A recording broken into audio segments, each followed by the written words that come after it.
Good morning, students. Today I will discuss with you motivation.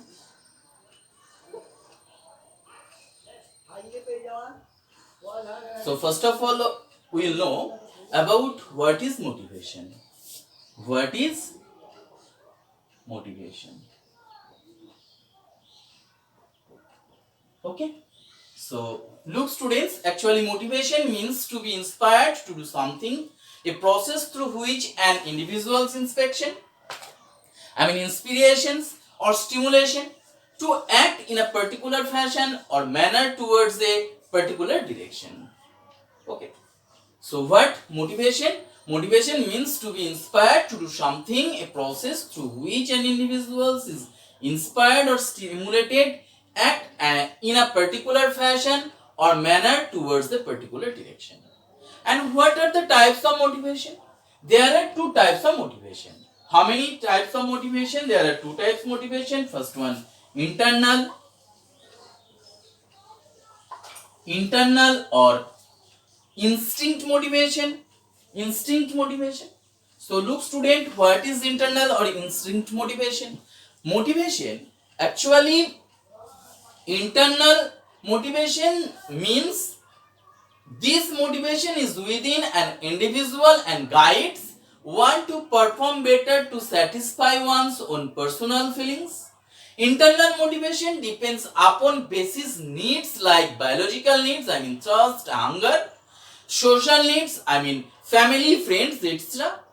Psychological needs, interest, attitude, love, self-esteem. And personal needs means safety, personality, emotional, etc. So these are all included with internal motivation or instinct motivation. What? Look, student. Internal motivation is included with what?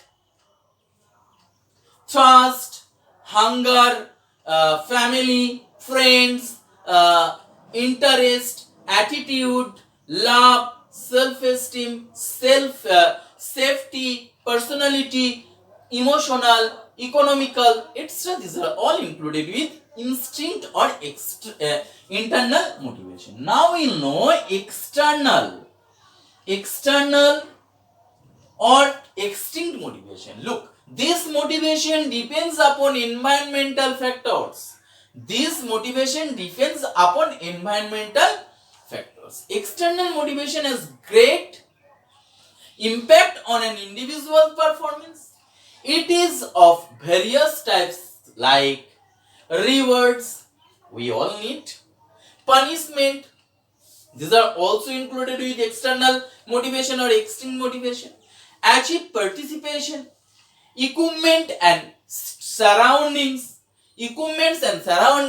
technique methods and audio-visual aids and test evaluations and competitions, teacher-pupil relationships. These are all included with external or extrinsic motivation. Now look, what is instinct motivation and what is extrinsic motivation? I have already told you. Now we'll know how extrinsic motivation make sometimes kills instinct motivation.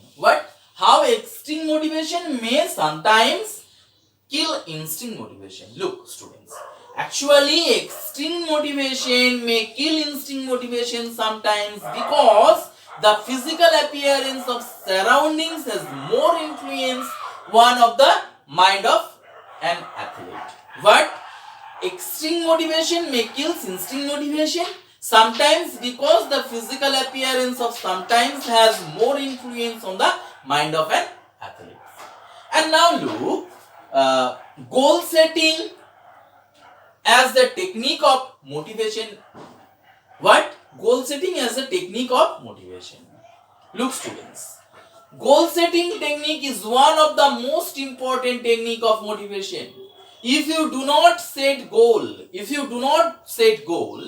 you cannot control or you cannot achieve an apex positions in life. So a person should set goals according to one's capabilities on the regular basis. That's why coaches should not be too rigid while setting goals for a sports persons, and there should be some flexibility in their approach. So what goal setting is the important part as a technique of motivation. Understood? So today I discussed